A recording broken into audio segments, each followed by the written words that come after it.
Well, no, down there is where my eldest brother-in-law lives, and these other houses here belong to his sons and daughters. So the whole family lives here, but that's where he is, there. Now, you might be wondering why I'm making a point of showing you these houses.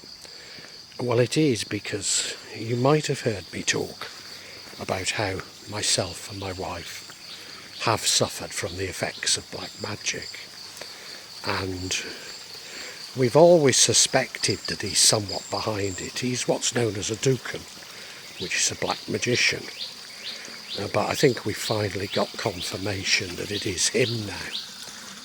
Now, I say suffering from the effects of black magic, but I've been having strange illnesses for over 12 years from the first time I met him. And then around 6 years ago, my wife became ill, and eventually she completely lost her mind. She went to hospital and they gave her stabilised her with some tablets from South Korea. But that gave her the mind of a child, and that sort of lasted about 6 months. And I suppose you could say it took 3 years for her to recover, if you ever fully recover from something like that. So, if indeed he's responsible for these things, then you can say that it's had a devastating effect on my life since I moved to Indonesia, and indeed that of his middle sister, who's my wife. And we've watched other family members be affected with what we suspect is his chicanery. The youngest sister, well, she's still not right, but her mind has been very, very disturbed for many years. As a young girl, she threw herself down a well, only to be rescued by one of the other brothers. About 2 years ago, my wife was suffering from what we presume to be black magic attacks, and I prayed to Allah and said, I need to call in justice. For whatever I've done wrong, please punish me. But I want this to stop. I want justice for it to stop, because it's gone on long enough. And shortly after that, I became quite ill, and have been for some 2 years.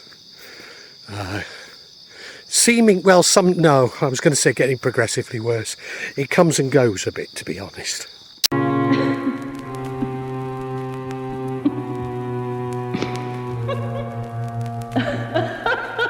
Now, for me, the main sort of symptoms are autoimmune diseases, so asthma and rheumatoid arthritis. So I think they're actually signs of me fighting. So in other words, something has tried to enter my body and I fought it off. But it's left me with these autoimmune responses. However, what I would say is the asthma has become very difficult to manage at times, and the rheumatoid arthritis has now resulted in those swellings and redness that people do get with it, you know, but I've not really had it this bad before. Now, I say these are autoimmune responses, but you know, I have been quite ill at times.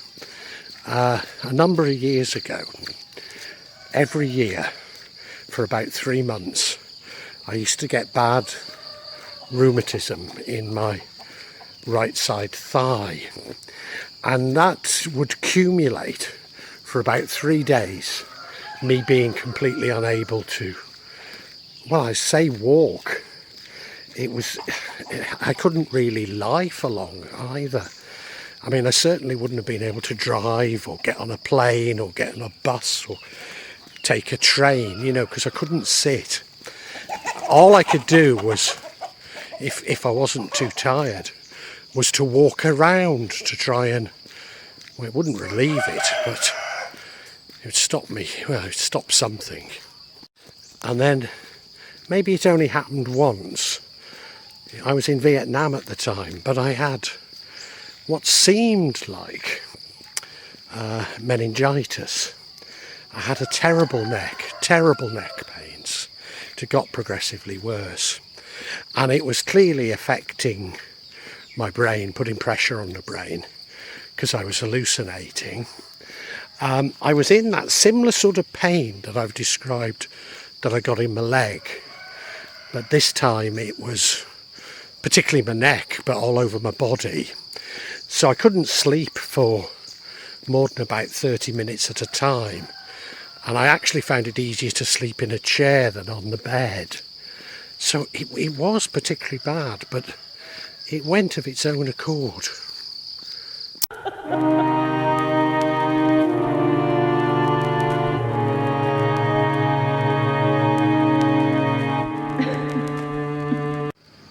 Now, I know what you're thinking. You'd have punched him out, wouldn't you? And certainly, when my wife was in hospital, she received a phone call from him, and that made her worse. Now, at the time, we didn't think he was the main culprit, but it did confirm to me that he was somewhat behind it.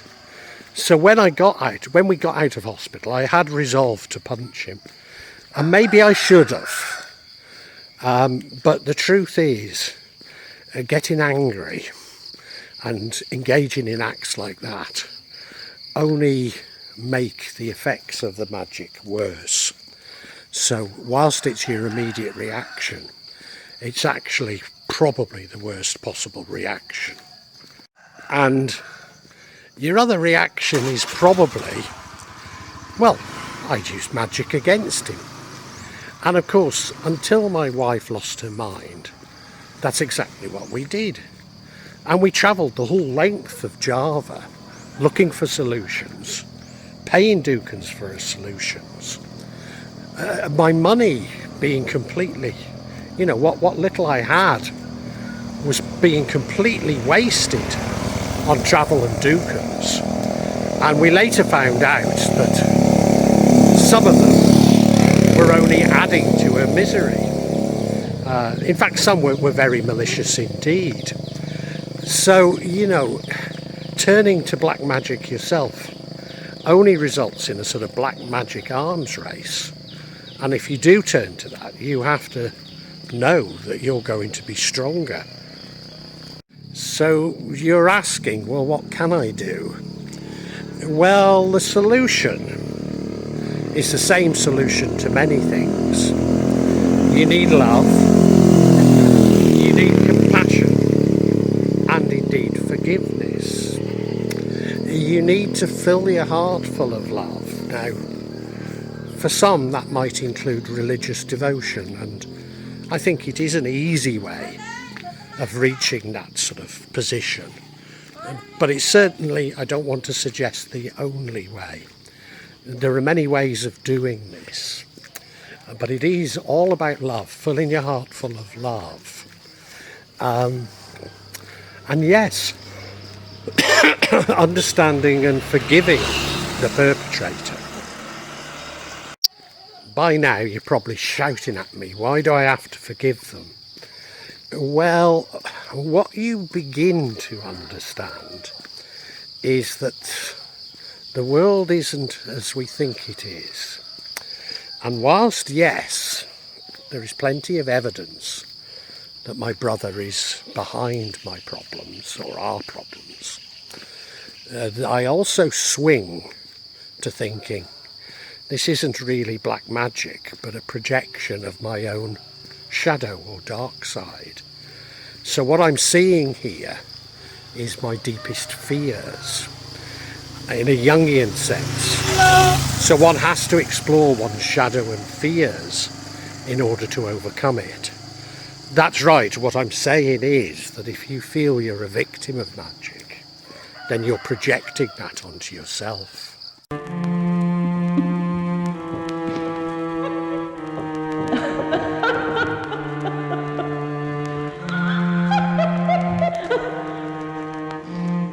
So am I saying that magic is entirely psychological?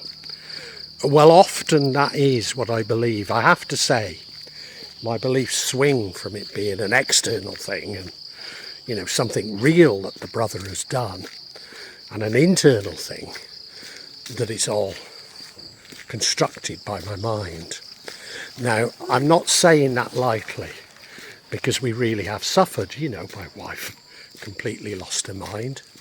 I'm walking down to the market today and, you know, I'm arthritic, you know, it's painful. So, you know, these are very real things. If you want to call it psychosomatic, that's fine. But I'd suggest to you that all illness is therefore psychosomatic. And whether it's real or whether it's in your mind, you have to develop a strategy for dealing with it. And you're probably saying, well, you've suffered for 12 years. Can't be much of a strategy, you know.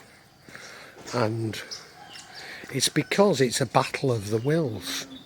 A battle of the wills between me and him, or at least my projection of him. And he is extremely determined, and doesn't give up. For him, it's a fight to the death. So whoever dies first is the loser. So not only do you need extreme patience, but you need extreme confidence in yourself and your strategy. And that's probably where religion comes in as much as if you do have religious beliefs, then you can be much more firm in your strategy that ultimately it will work. Now, you know, I can hear people from the sort of religious right, religious conservative, let's put it that way, saying, well, it wouldn't happen to me because I'm so devout. Well, maybe it won't. Maybe that is your protection. But I've seen such people that once it does get through to them, completely collapse because it destroys their beliefs. So my own view is that your beliefs need to be somewhat flexible and adaptable.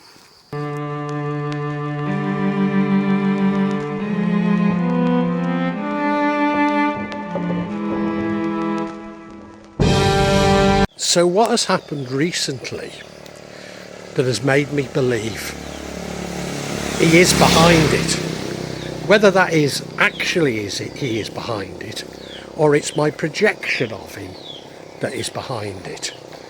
Well, I was going to visit my brother number 2, who he had definitely put a spell on about a year ago, and he was very ill from it, and we used to go and visit him.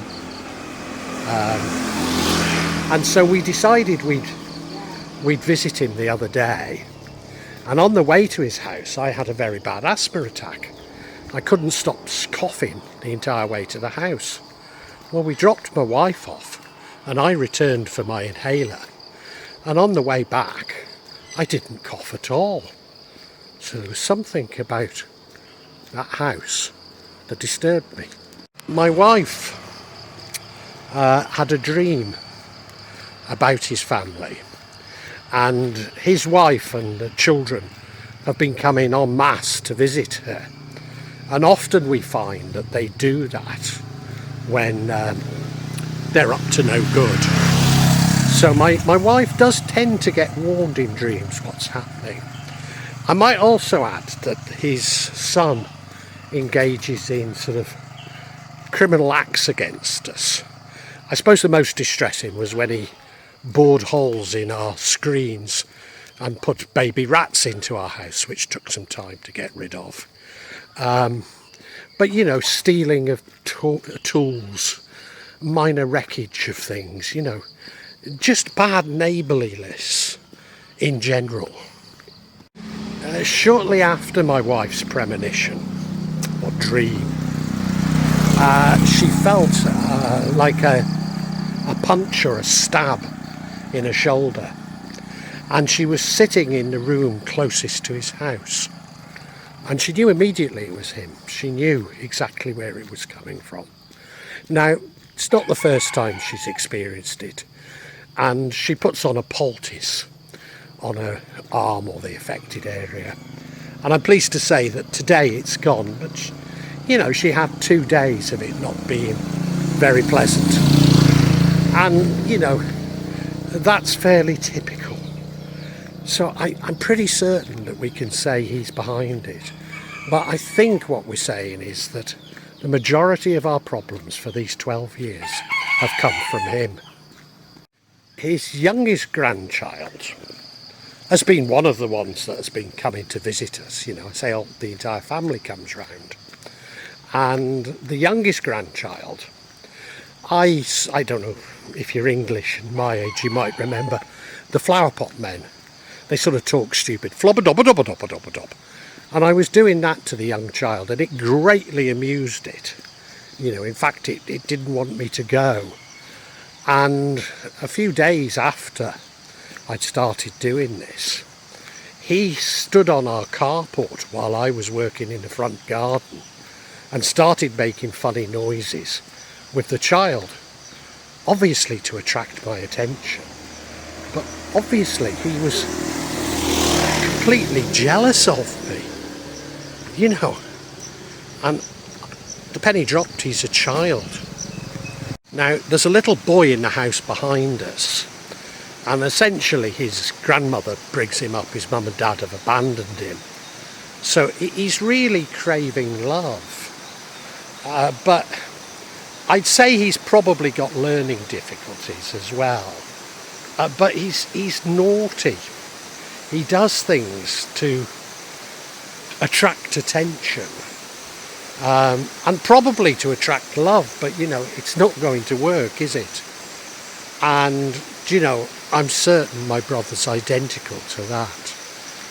But how do you deal with people that are like that? Because if you give them love, they'll bite the hand that feeds them, you know.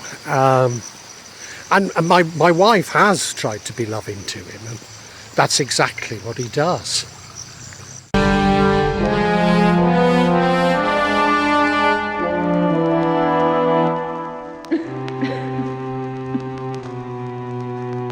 Now you might say, well, get well away from him. But do you know, some of our worst attacks have occurred when we're well away from him.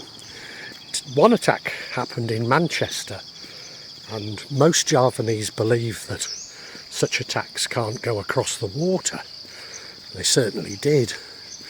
I started to be ill this year after I visited Bali. When I came back from Bali, I was extremely ill. And recently we've been on a few days in Jogja, and we couldn't really enjoy it at all because I was so ill. So even though my wife thinks we need to stay away from here, that's certainly not my experience of it. Now you're probably thinking, there's no point in listening to him. He's suffered for 12 years. What does he know about it? And I understand that. And believe me, I'm not trying to tell you I'm right. I'm sharing with you my experience. But my honest belief is that we're going to have to learn to live with it, or to deal with it, as it were. And what we must resist is attempting to control it, must resist getting angry, must keep firm, keep our faith that it will be resolved. And as I said, I asked Allah to bring this upon me. So, you know, I do have confidence it will end. And probably, after me saying, is it real? Is it in the mind? Has set you off on a cerebral quest to sort of work this all out and go, no, it's this, you know. And again, that's exactly the wrong approach, because you need to be led by the heart. Stop trying to control things. Stop trying to explain things even. And let Allah, or let the universe, whatever you believe in, let you even take control. Because whilst he's in control, or my projection of him, there is no victory for us.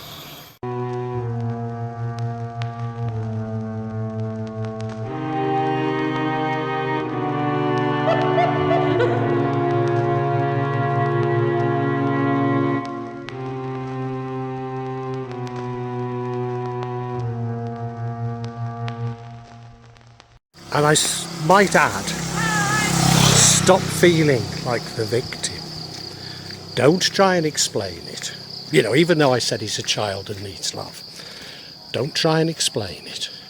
Just accept that life is like that. You don't have control of it. You didn't create the universe. Although maybe the way out of it is learning how to co-create. But you didn't create this. It is what it is. Don't try and explain it too much. Follow your heart. Use love. And submit to whoever you submit to. Now, you know, when you've been hurt by black magic for some 12 years, you and your family, I might add, because my youngest daughter also suffers. In fact, the eldest sometimes feels it, but makes light of it, which is the right way to be. But it does make you depressed. It does make you gloomy. And I think that's the whole point of it. So you have to look at all that Allah has given to us, the beauty, the majesty, and realise that no, however much a handful of people try and destroy the bounty for others, there is plenty, there is love.